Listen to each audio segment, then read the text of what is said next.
Hey there, everybody.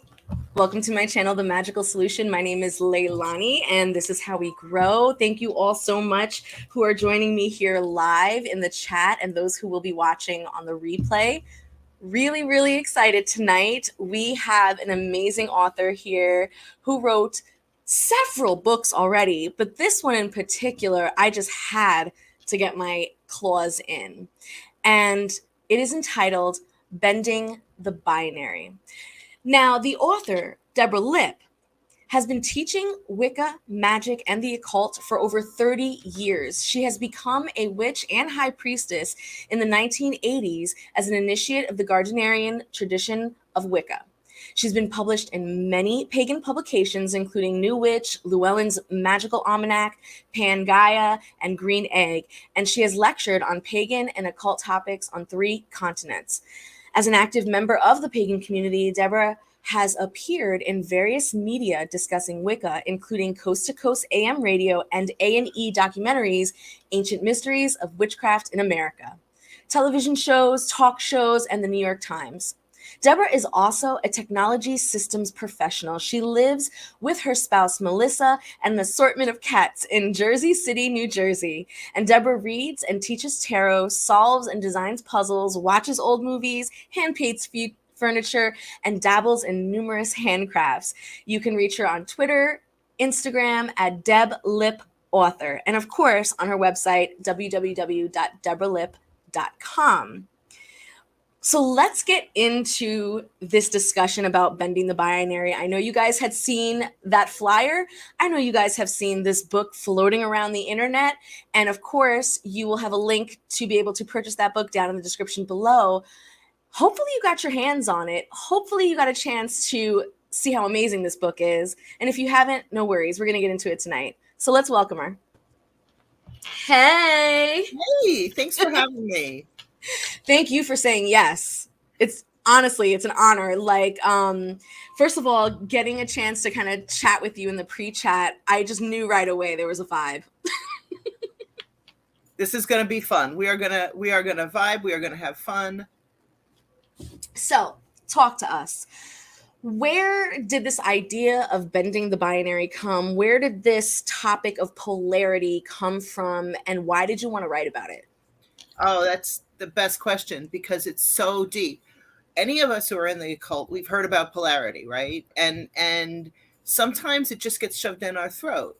And the polarity that I was seeing, so I'm from a very sort of formal tradition of Wicca, you know, and the polarity that I was seeing played out in the real world, the priests and priestesses that I knew, they weren't doing polarity the way that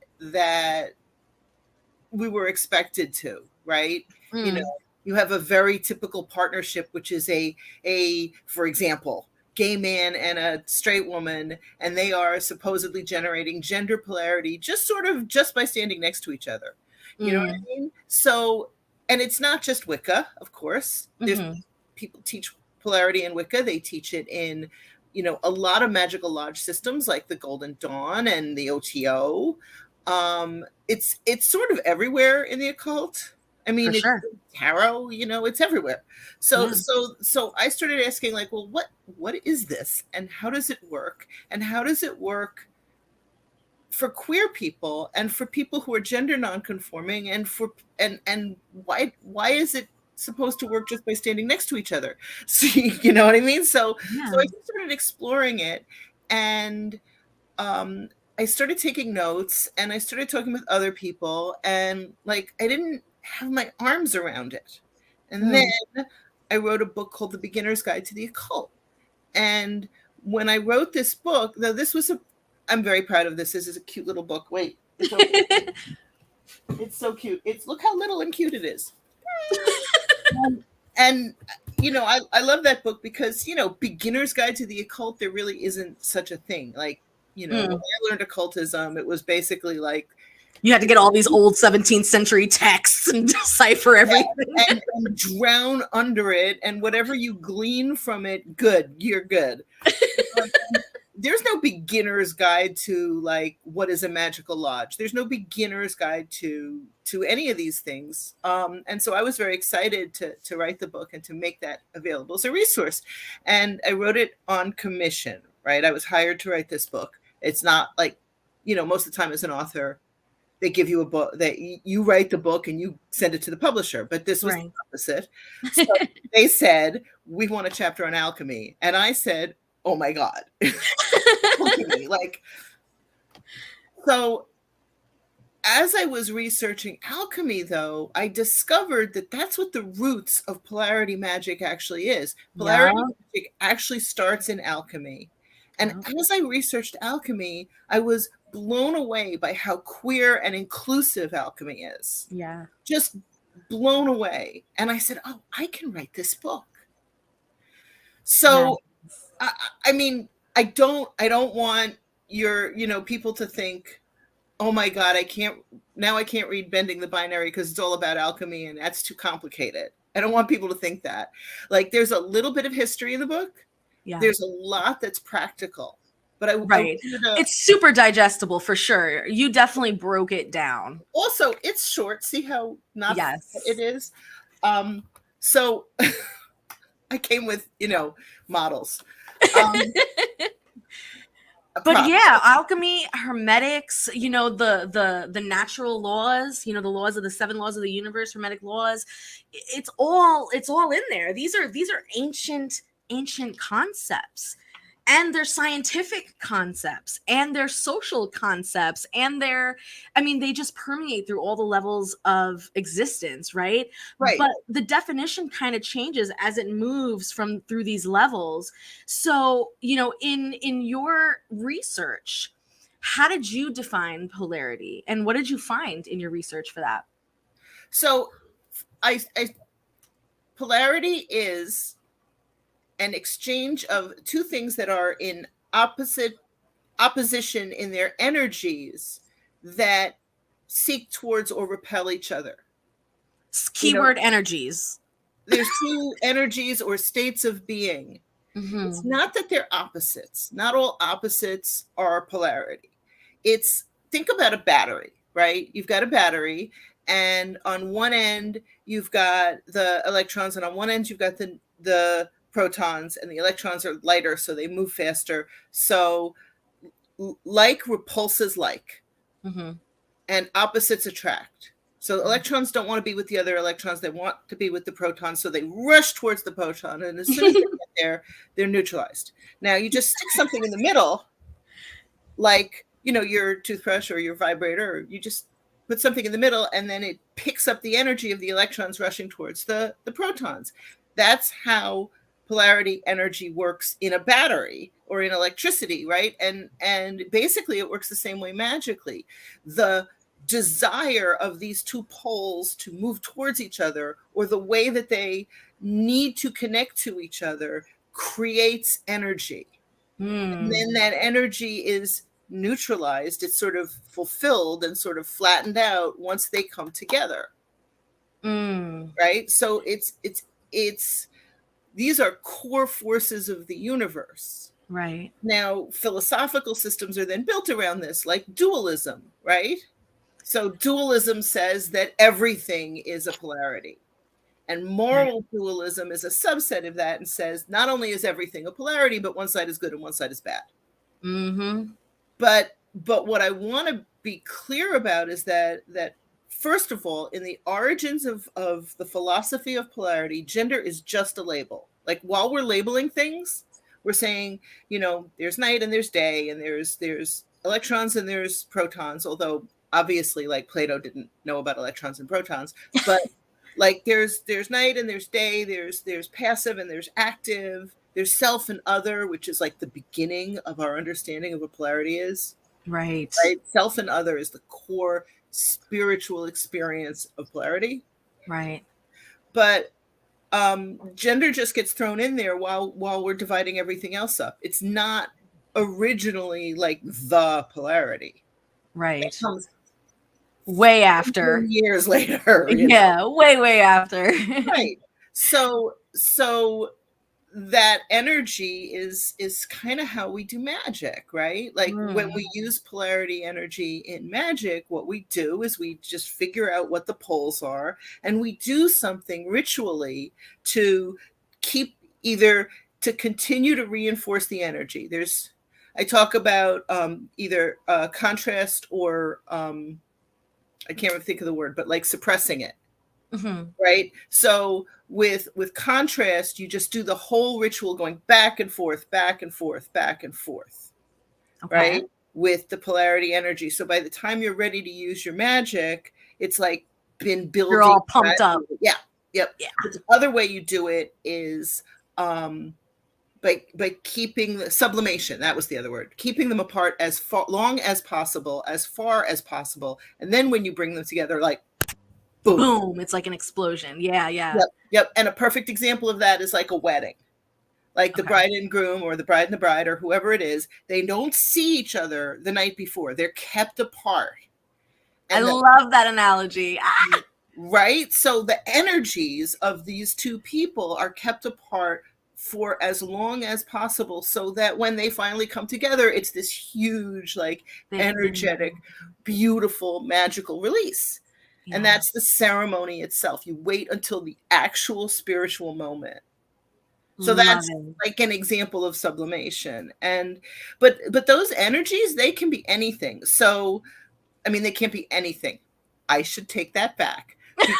People say stupid things about polarity, and one of the things that they'll say is like any two things can be, like, beer and wine is not a polarity. Right. Like, it's not any two things, but any two things that exist in that tension, you can build polarity around. It doesn't have to be gender. It doesn't have to be heteronormative. And I've got lots of examples in the book with like rituals and meditations and stuff of different ways of working with polarity that don't like stick us in a patriarchal box. Which I love, and I want to get into the various different kinds of polarity that you talk about in the book. But I kind of want to get back to the gender conversation, because we do have whole systems of gender magic, if you will, or magic that involves the sexes, right? And that's not necessarily sex magic, but the biological and the gender. And so I'm wondering, you know, especially when we observe some of the groups and we interview some of the groups that, you know, practice this type of magic, there really is a repulsion to polarity, or there's like this really big basic understanding of it. This is a female, this is a male, put them together, boom, you know, or whatever the case may be. So I'm wondering, from your perspective, if you know about gender magic, how this polarity conversation can be had. You know what I mean? No, that's a really great question, because a lot of times people just say there are two kinds of people that I've encountered. There are many more than two kinds of people that I've encountered. For sure. I want to call two out. One is the people who say that the only way to work with polarity, and especially if they're using gender, is in a very heteronormative way. You know, it used to be like in the 60s and 70s in Wicca and in many of the magical lodges and in much of the occult community, that like a gay person couldn't get initiated. Right. Because they were supposedly unable to access polarity energy. Right. And I remember that. Yeah. So, and now that same conversation, that same really oppressive, really bullshit conversation is being had about trans people or about non-binary people. Like, okay, you're gay, but you're cis, so you have like a gendered body, and you can, because we've spent, 30, 40 years convincing you conservative people that, queer people are human. But so now they've taken their, misapprehensions about polarity off of queer people and put it strictly onto trans and non-binary people. So there's that version of Yes. polarity, and there's the other version, which is I am going to carefully go through everything I know about the occult and just snip out the polarity so that I don't have to deal with that bullshit. Which, Right. if you don't know what else to do with polarity, is fair. Right. You know, but the energy is so meaningful and so powerful. So tell them what they can do, girl. Tell them what they're missing out on. Right?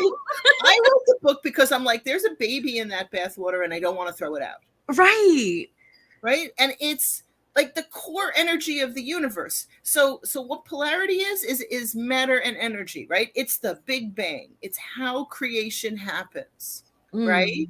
And it's the origin of life. It's force and form. It's and energy and matter. It's the lightning bolt that strikes the primeval ocean, and the first little fish emerges. You know, it wasn't a fish. I don't know. I'm not, but you know what I'm saying. Totally.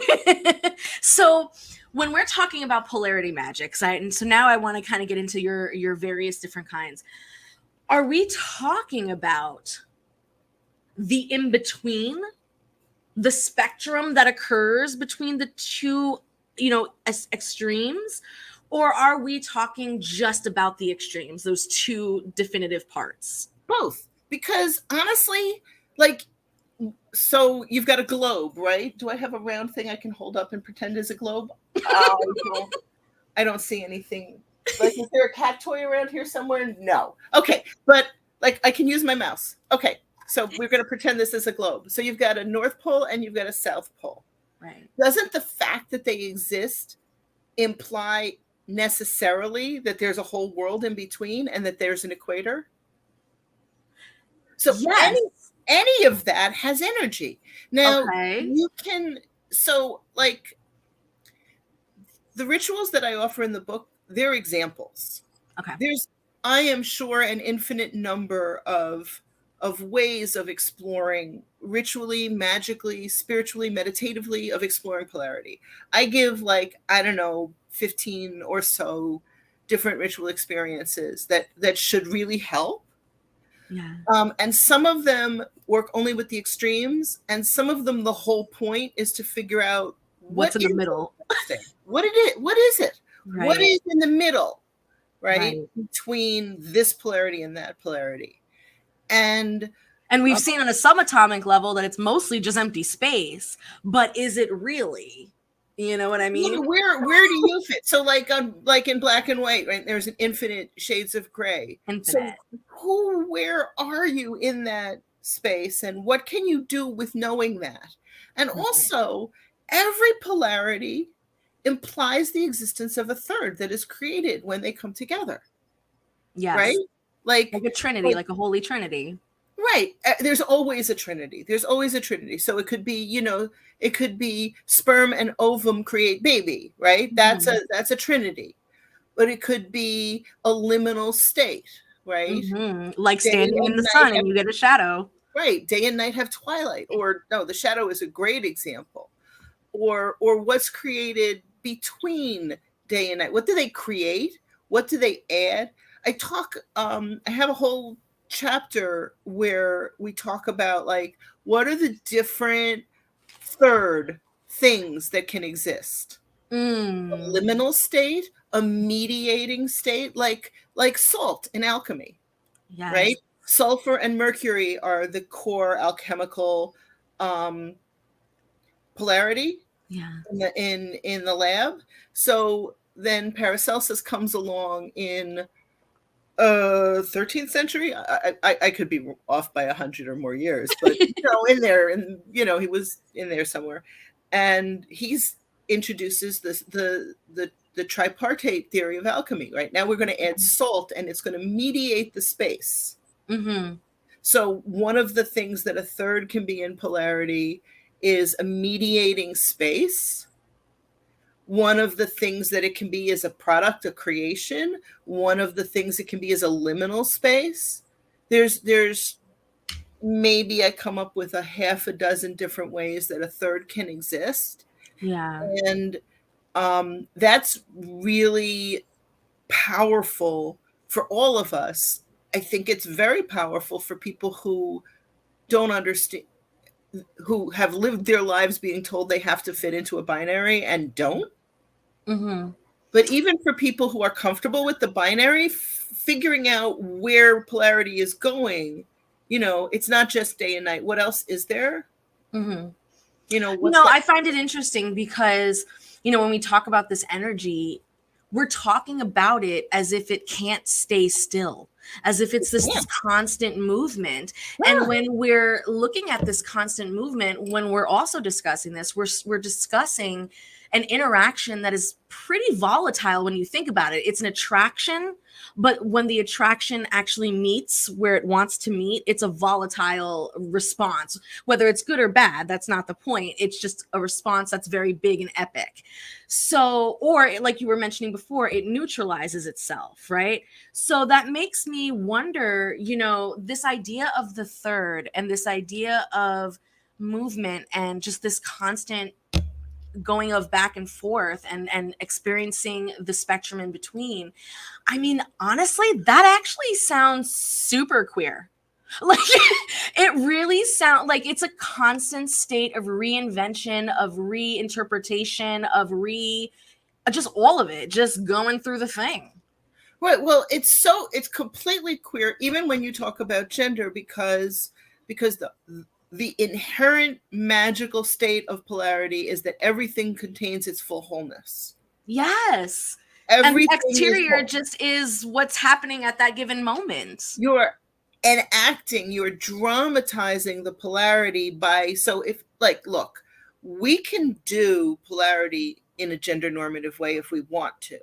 Mm-hmm. And we can do it as a symbol. We can do it as, okay, I'm going to just use my female, assigned female at birth body today, mm-hmm, as a symbol of that part of polarity. And I'm going to work with somebody assigned male at birth, and we're going to just use our physical bodies to express something greater than itself. But I also know that part of what I'm expressing is that you, my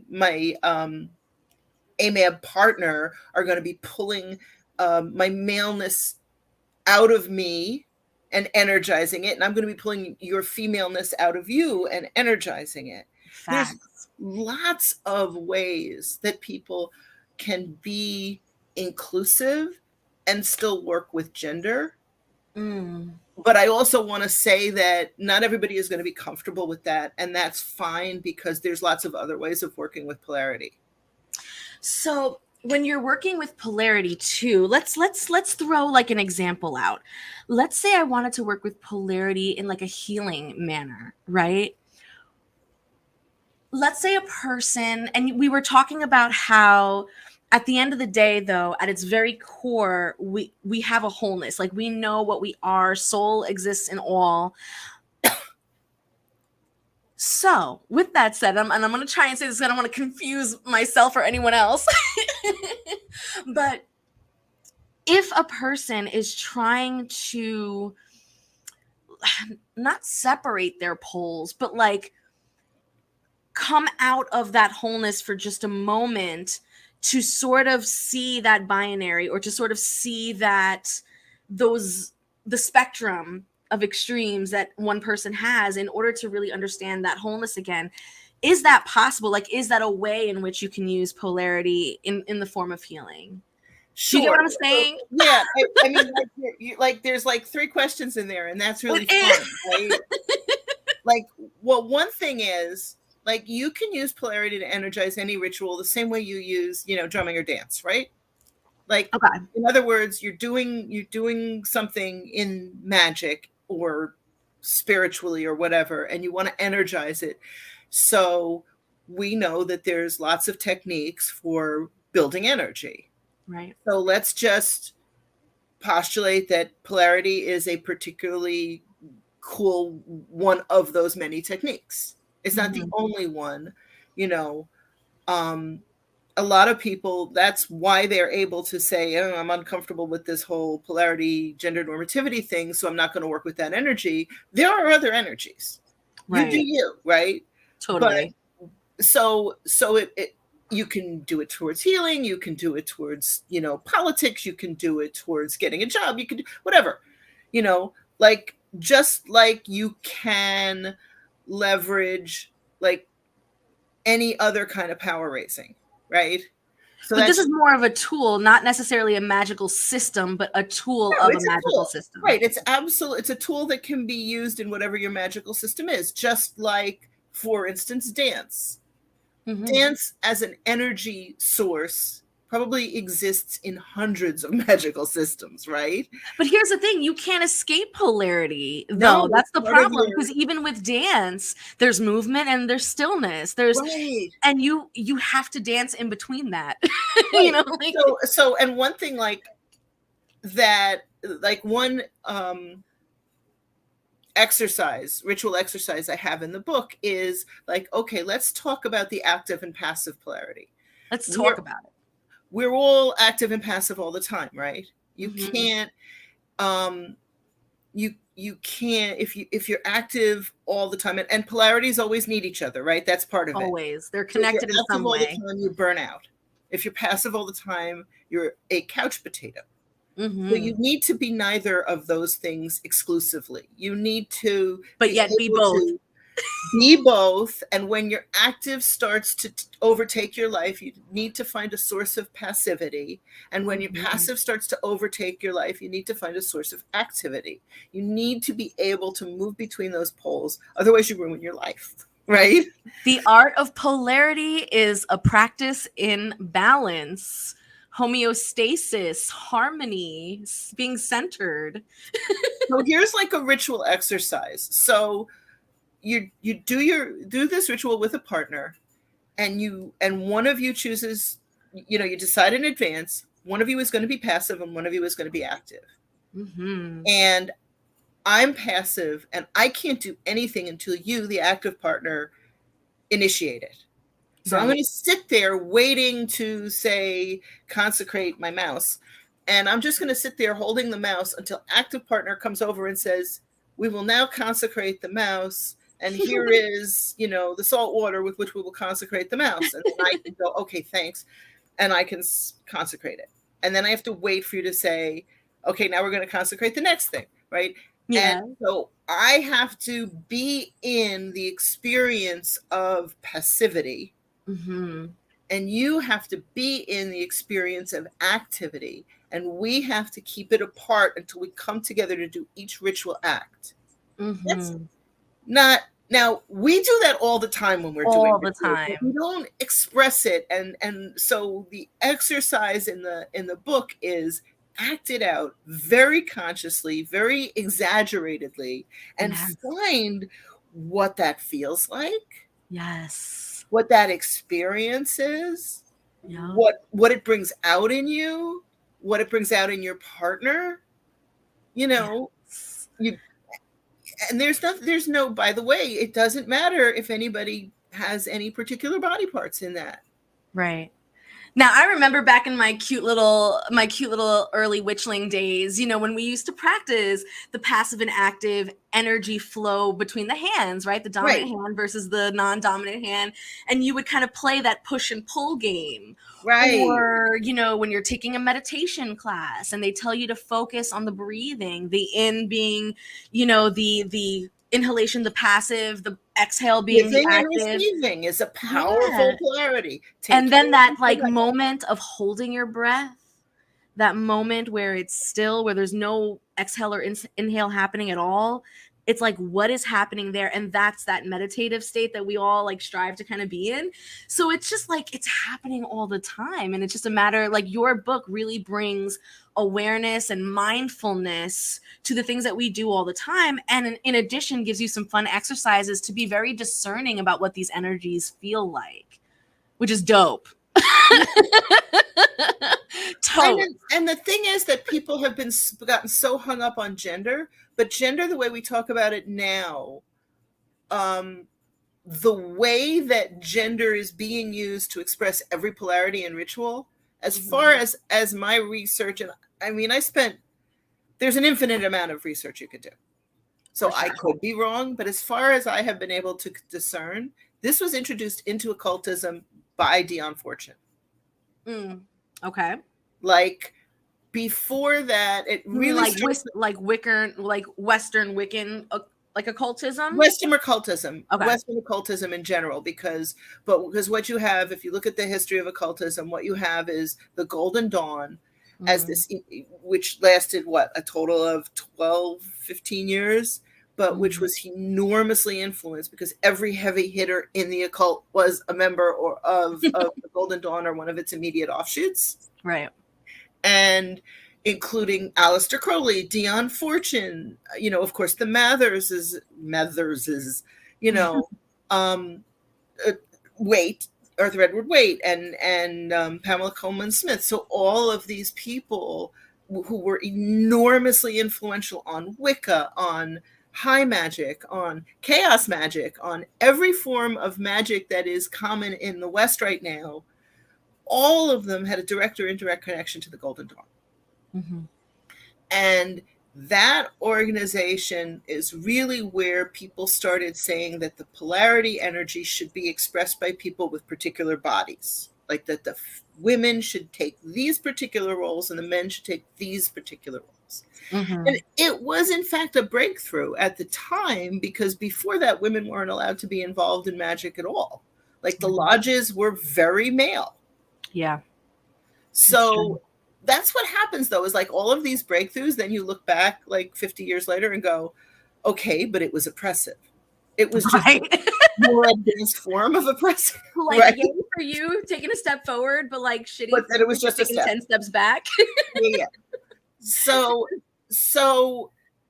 look at where it comes from. Right. 90% of what they're doing when they're gendering things is either expressing active and passive or expressing Kabbalistic principles, usually force and form. Okay. Right? Right. The Golden Dawn took a lot of magical stuff and married it to the Kabbalah and, to Western occult Kabbalah. Obviously, many of them were very anti-Semitic. So they were sort of, I mean, this is a whole side story, but like Kabbalah was like cool in this very racist way, kind of like white people doing Native American stuff in the 90s. You know what I mean? Say it. It was like, let's take this really cool magic that the Jews invented away from the Jews because they're Jews and they don't deserve it because they're icky. Exactly. That's exactly what it is, though. I mean, you're not going to find somebody more anti-Semitic in the occult than Dion Fortune. Equally anti-Semitic, maybe, but not more. Right. And like I'm Jewish, and one of the things that I like to do is like read a book about Western occult Kabbalah, and then read a book about Jewish Kabbalah written by a rabbi, and then read a book about, like, go back and forth, and sort of build those cross connections in my head. So that actually helps me also as an occultist, because it builds the cross connections inside of me between my Judaism and my occultism. Love it. And it builds that. But Kabbalah is deeply polarity based. Kabbalah is the first place where you get that all of creation is polarity. Like before that, polarity was an energy in philosophy. In some systems, it was an energy in alchemy that was very important. It was an energy in hermetics. Right. But then when you get to Kabbalah, polarity is the energy. Everything is polar. Right. And the universe doesn't exist without it. And you know what? I mean, in a way, I kind of agree with that. And here's the thing, like, we've already established that polarity is everywhere. You can't really escape it. Your behavior pretty much just engages in that. But it's also like, bro, we live in the 3D. We live in a physical dimension. We live in a material world where this idea of polarity actually exists. Like we need it. We have magnetism. We have electromagnetic. Like we have rules around this idea of polarity. And so to deny that, even within our spiritual practices, I feel like it's foolish. So I'm so glad that, you know, you're able to kind of create a book that kind of demystifies polarity and allows the moralistic aspect of it to be sort of toned down a little bit. Like, you don't really have to look at it as good and evil. You don't have to, I promise. But at the same time, understand why those concepts were there in the first place. Because let's be real, girl, like, you know, as we go through the different ages, people understood things differently. And some people need to get their shit shaken and scared for them to get an idea. And you have to like threaten them with hellfire. The thing is that, you know, I mean, I love polarity energy and I love working with it. And I have, you know, various ways that I work with it. But I have a lot of sympathy for people who felt like it wasn't for them, that they were excluded because I'm queer. So and most of the people in my coven are queer. And so I get how people could feel legitimately like completely pushed out. For sure. And like, so one thing you can do is you sort of look and go like, well, what is the polarity really like? So you've got some ritual, you're a member of a tradition, you're a member of a whatever, and they're giving you this ritual. Here's the ritual that you're supposed to do. And it says the men do this and the women do that. Well, like, maybe tease it out a little. Maybe ask yourself, well, what's going on in there? What is this ritual doing? You know, what is the women doing? What are the men doing? What polarity is actually being expressed? Because you know what? Mostly they're not doing anything with gender. It's not like they're fucking, you know, they're mostly not, you know. Yeah. They're conjuring up an energy, they're pulling in energy. And so the gender thing is mostly used like to express something else. Right. So if you looked at that ritual and found out what that something else was, then you could just go straight to the source and stop playing around with your body parts. I can't with you. So, okay, so let's get back to the Trinity really quick, because I absolutely love this idea of the third, and you did write a lot about it in the book as well. Can the Trinity, or can that third also be like, okay. We'll get there. This is complicated stuff. It really is, but it isn't. It's so like, once you truly grasp it, you're like, oh yeah, that makes sense. But can this third energy be a purifying energy and not necessarily a chaotic big energy that you're directing at a particular thing, but instead an energy that the result of that energy is very cleansing and purifying instead? It could be stabilizing, like salt in alchemy. So, right. Okay. I mean, and one thing I want to add is that third doesn't mean there are exactly three. So, like, it just means something comes forth. Well, it means there aren't two. It means there's, so like, if you're talking about, so in American politics, we assume that there are Democrats and Republicans. When you use the phrase third party, that phrase applies to the Greens, it applies to the Libertarians, it applies to the Socialist Worker Party, it applies to there can be an infinite number of third parties. Third just means, hey, I know you think there are two, but there are more. So it doesn't really there too. It doesn't mean three. It means more than two. It means breaking apart the binary. So when we talk about what the third can be, there can be many options. Like, once you've found one that really works for you, that doesn't mean you're done finding them. Right. And expression is a whole different, like when you were talking about expression of the polarity, so it can be expressed in moralistic fashion, it can be expressed in gender, it can be expressed in X, Y, and Z. But like, I remember having a conversation, an interview with Benabel and she had mentioned, like, in this concept of duality or polarity, it's kind of like a computer system, just a whole string of zeros and ones, right? And any combination thereof. And so when we are looking at these expressions of the zeros and ones, that it can be endless in terms of expression, but there'll always be a little bit more of a dominant number. Like, they won't always be an exact amount of zeros and ones within each expression. And so we found that really, really interesting. And I'm wondering, do you feel like that's also a pretty good explanation about like the spectrum of polarity, or at least the expression of polarity? Well, I got to think on that one because that's an amazing concept. Yeah. I think that like there's always this flow, right? So we don't necessarily want to live our lives like on the pole, Right. right? Right. Or It's too, even know what that is, you know.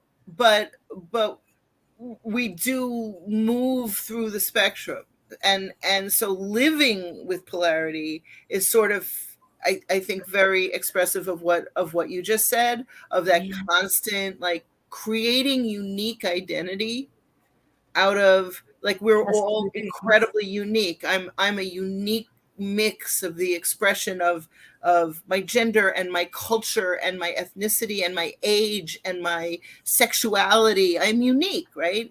Yes. And all of those things are ones and zeros. But then in magic and in ritual, then we enact things on purpose where we tear it apart and we put it together in different ways, you know. Right. And I think and the issue is a lot of people just think 1 and 0, that one is better than the other. They're just, it's just it's 1 and 0. yeah, it's the whole one of the things that I found out that I didn't know, and I suppose like if I had any background in science I would have known already, but like the whole positive and negative charge Yeah, is yeah, yeah. nonsense. It doesn't mean anything. So Ben Franklin had a theory about how electricity worked, which turned out not to be true.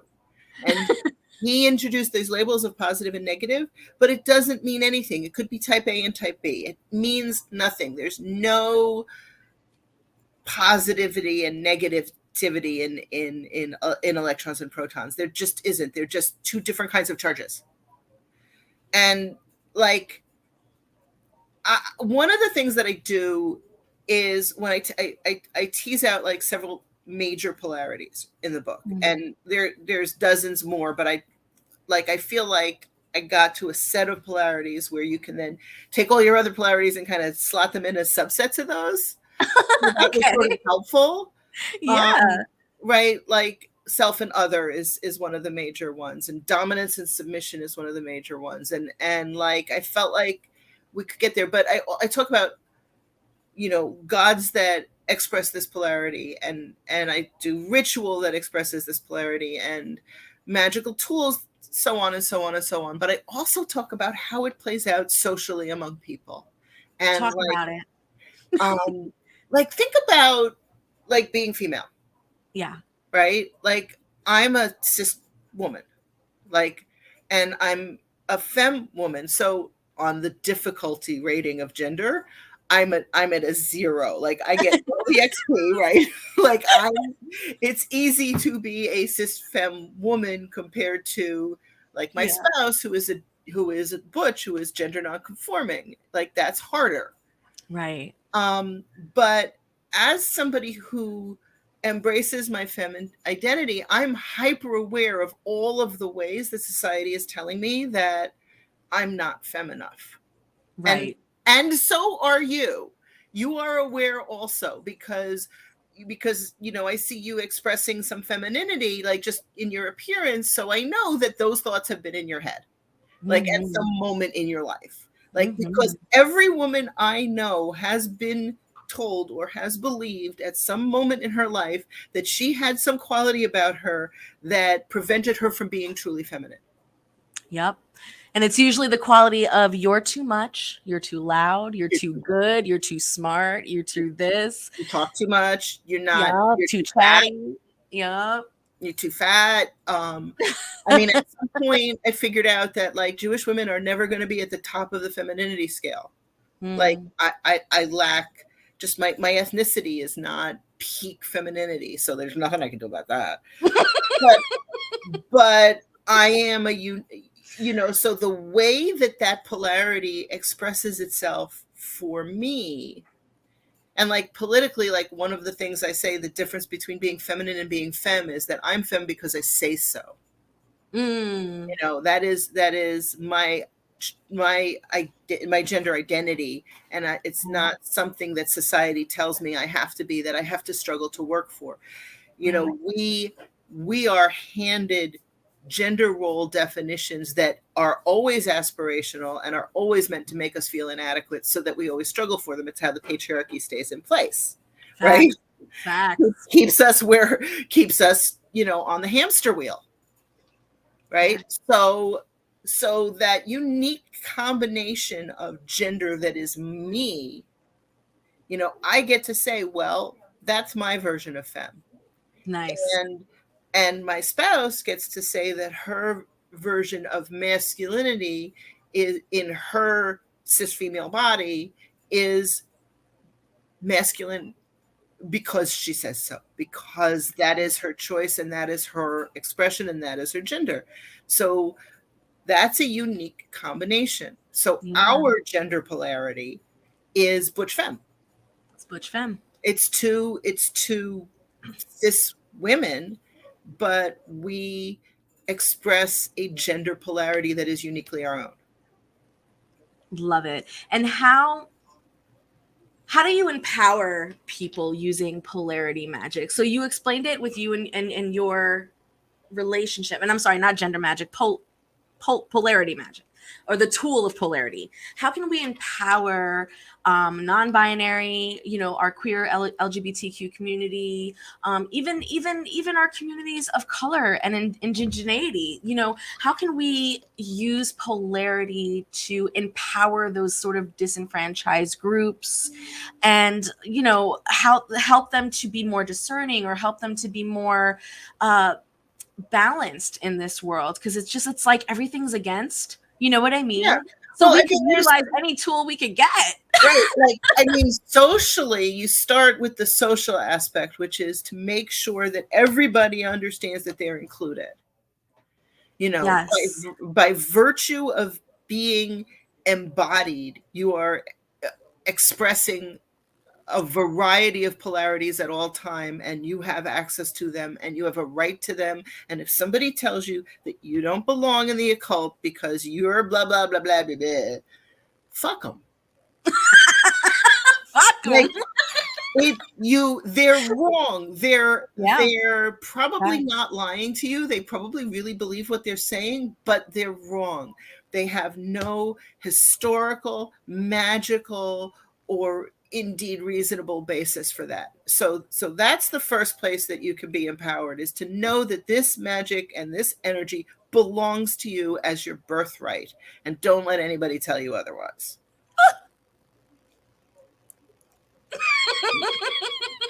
Now, and then the next part is to figure out ways in which you choose to use that ritually. You're a non-binary person and you want to work with polarity energy, and you want to make sure that the rituals that you do have nothing to do with gender. You do that. There is nothing stopping you. You want to build a polarity ritual around dominance. Do that. That is a powerful energy. Holy shit, that is a powerful energy. So absolutely do that and embrace that. And, you don't need some tradition's permission. And if you're a part of it, like I'm a part of the Gardnerian tradition, it's considered a very conservative tradition, and it's a tradition in which polarity is essential. Oh no, we're losing you. Hold on, honey, I'm losing you. I can see you. Okay, you can see me. Okay, you were breaking out a little bit. I can see. I'm sorry. I can see and hear you. So it doesn't. I choose to work that tradition. I love that tradition. I was initiated in 1982. I'm not about to leave now. You know what I mean? I was like, it's been a long time. That is a long time. You an OG. Shit. So, but my understanding of my tradition is that it is inclusive, and that it is loving, and that it embraces people's diversity. And when we tell people that the gods are within them, we are trusting them to know who they are. Yes. And including all of their diversity, you know. And there are definitely people in the occult community who are bigots, especially about gender and gender orientation. But especially sure about about there are definitely a lot of transphobes.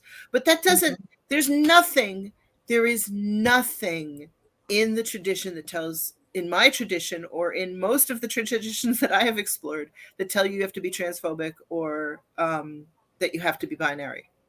Right. It's just that it's been so easy. Right. Right? Like you look, oh, look, that's a man, that's a woman. Okay, we'll use that. Yeah, it's just an easy, it's easy, it's lazy. That's really it. Yeah. No. Yeah. I mean, and like, look, in magic, we definitely be lazy in magic when you can. You know what I mean? Like just as a having nothing to do with polarity, just any in magic. If the lazy way works, do that, because then spend all that energy on other things. Right. And I think it's also really important too, like to remember that we're dealing with a natural law here.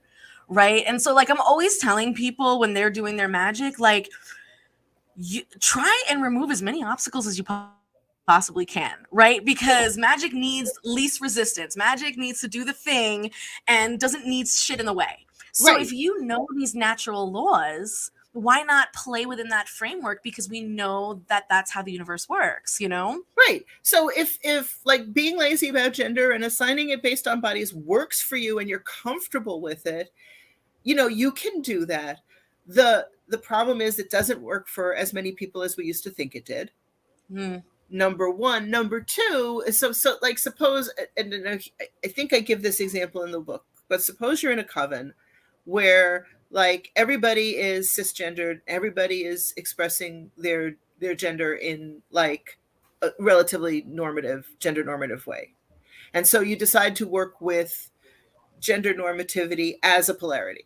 The problem with that can be that like you may be unconsciously excluding non-binary people from joining you.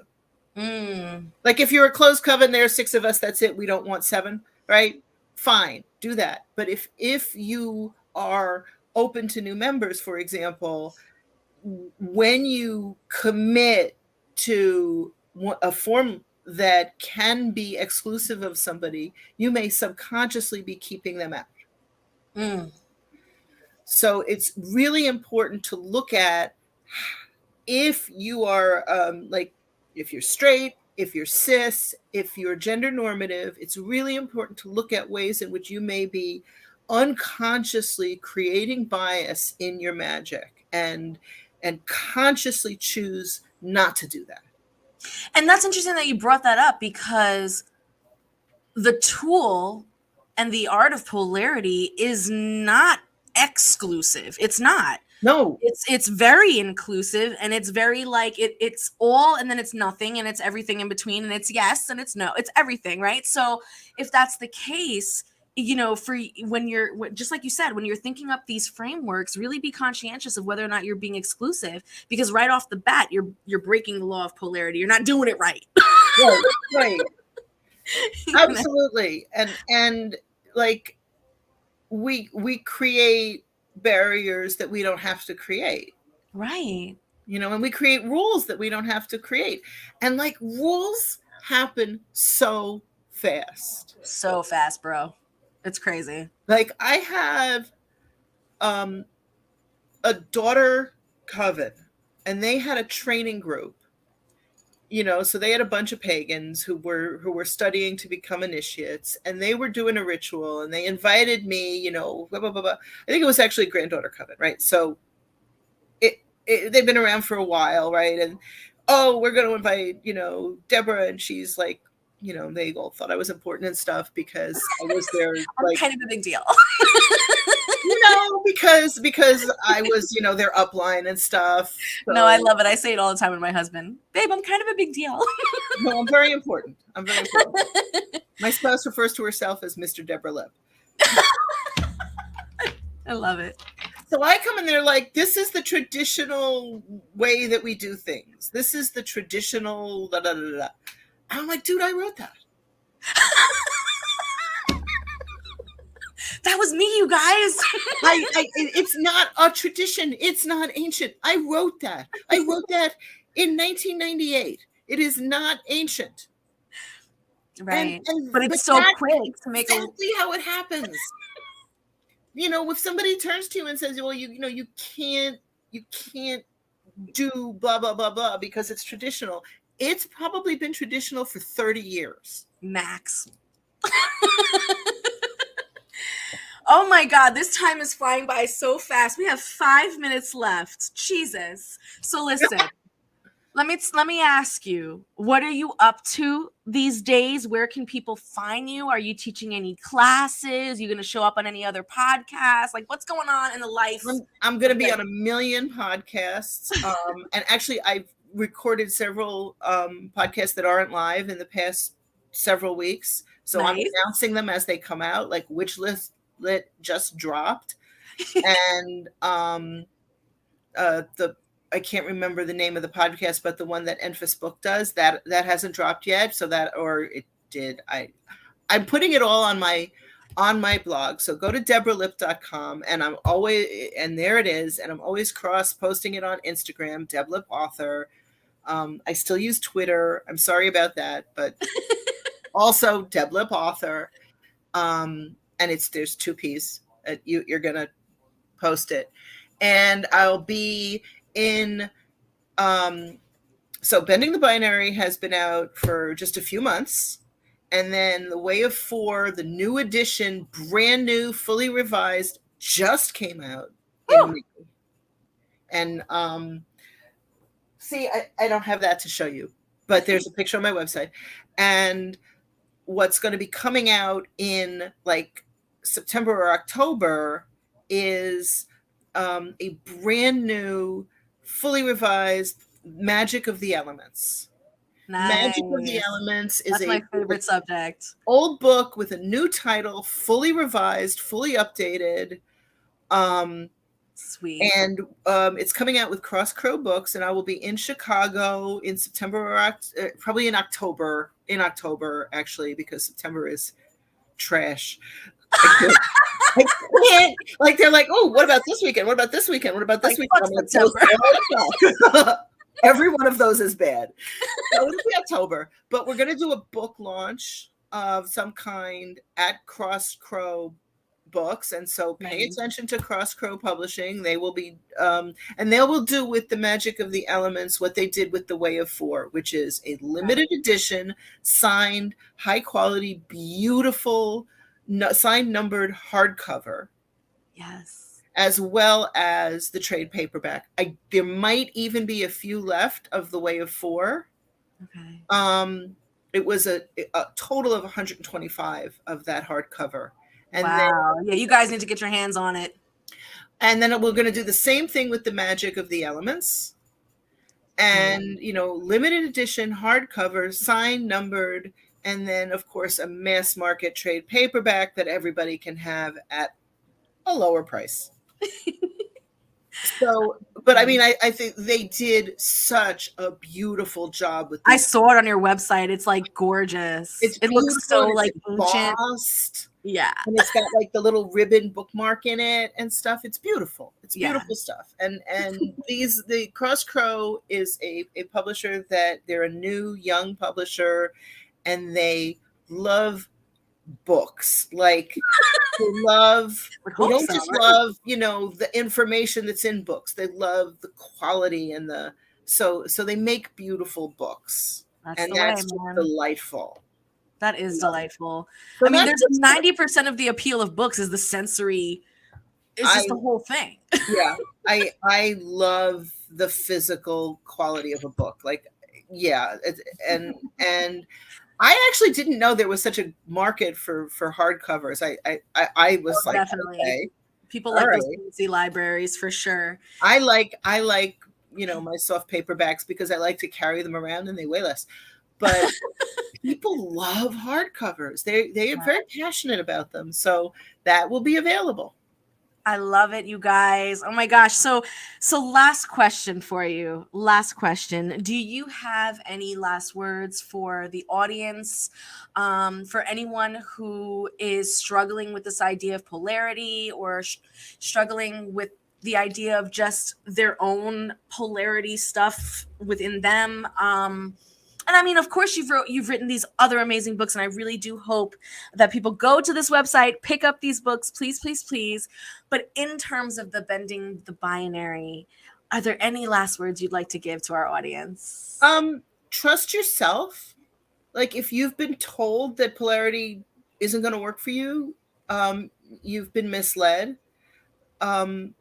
Trust yourself, trust your own experience. You can be fully you and work with this energy. And I think it's a beautiful, beautiful energy. And I'm very remorseful that so many people have been led to feel that it wasn't for them. Yeah.